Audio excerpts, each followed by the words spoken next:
Can you tell me how to get to Sesame Street? How to get to Sesame Street? Most of you are probably like me and you remember that song from when you were growing up. How do you get to Sesame Street? I'm not sure if I can give you directions, but between Josh Mims and I, we might be able to get you there. Through a division of labor, Josh spent more time telling you about it on the written form of communication, and I spent more time telling you about Sesame Street in the oral presentation version. Either way, we hope to submit the materials we have gathered to the Broadcast Education Association for their conference next year. We looked at Sesame Street in terms of health communication and global communication, and we looked at 3 different types of Sesame Street because Sesame Street is broadcast the world over. Let me give you just a little bit of background on Sesame Street. First, let's talk about some of the major players. Joan Gans Cooney was the person who came up with the idea, really, for Sesame Street. Cooney was educated at the University of Arizona in, you guessed it, education. She studied to become a teacher. Then she worked in Phoenix as a reporter, and finally in New York City as a journalist and television reporter. In New York City, Cooney became more in touch with some people who did research on Christianity, who did Christian television programming, and she also became friends with a guy who worked in educational television.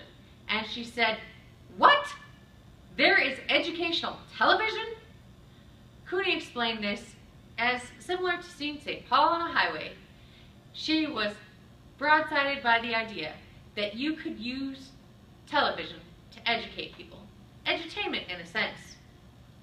So, at a little dinner party, the idea came to be that television might be used to educate children.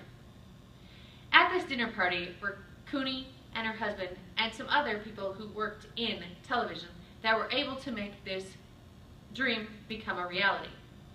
They did, however, do some research with some focus groups, child psychologists, and educators to come up with the potential uses of television in preschool education document. And this became the Bible upon which Sesame Street was based. Sesame Street wouldn't be Sesame Street, however, without Jim Henson. Jim Henson's Muppets were used by Sesame Street to provide some entertainment and education to children. Children, however, would get bored with Sesame Street when it first aired, at least during the sessions that only included humans. The segments that included Muppets kept the children entertained. So Henson came up with the idea of merging the two together. Muppets and humans began to interact on Sesame Street.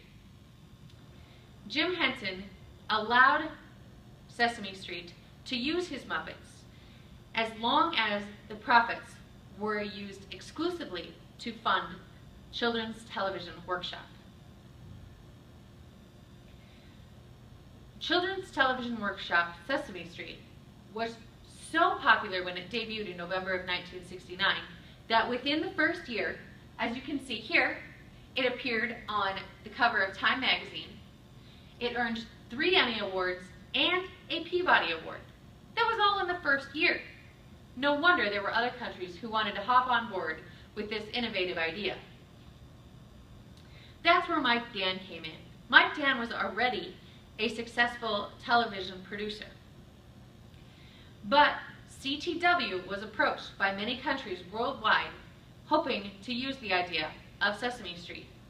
So, in the beginning, it was rebroadcast and dubbed into different languages in order for it to be shown in different countries. Cooney, Dan, Henson, and others thought that maybe this idea was not exactly the best way to get the information across. Considering that other countries have different ways of educating children, different cultural experiences, different languages, among many other things to take into consideration. So Dan worked with the other countries to create their own versions of Sesame Street. By 2009, Sesame Street was expanded into over 140 countries, frequently including different languages, even in the United States, where they had characters who spoke Spanish and sign language along with English. The three kinds of Sesame Street that we focused on in our research were Plaza Sesamo, Tacalini Sesame, and Sesame Street. Plaza Sesamo was based in Mexico, but they hoped to use it to educate children in many Latin American countries. Tacalini Sesame can be found in South Africa, and Sesame Street, of course, is seen in our own United States. First, let's take a look at Plaza Sesamo. Plaza Sesamo started out educating children about how to read, not using phonetics like we use in the United States, but using whole word images to teach children to read like they do very commonly in Mexico and Latin America. Seeing the success of teaching children to read via Plaza Sesamo, educators also thought of the idea of teaching Plaza Sesamo to teach children about basic hygiene. They not only taught the children about basic hygiene, but once children understood, they taught their families and peers about hygiene as well. Next was something that was earth-shaking, groundbreaking. Tacalani Sesame. Tacalani Sesame has a Muppet named Cammy, and Cammy has HIV. She is also orphaned by AIDS. This was something that was new to the world of educating children about AIDS and HIV. However, it was something that needed to be undertaken, particularly in a country like South Africa, where it affected people's everyday lives. So why did they choose to have a Muppet be HIV positive? It seems that a Muppet gets less judgment from people than a person might.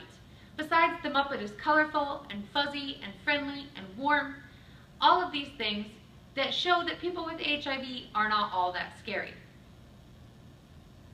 Tackling a big health issue like this in terms that children can understand is something that only Tacalini Sesame could probably do.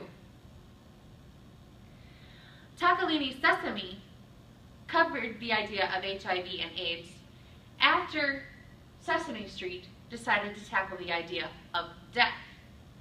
Why did they decide to cover the idea of death? Well, Sesame Street had four main characters when it started, one of whom was a grandfatherly figure called Mr. Hooper.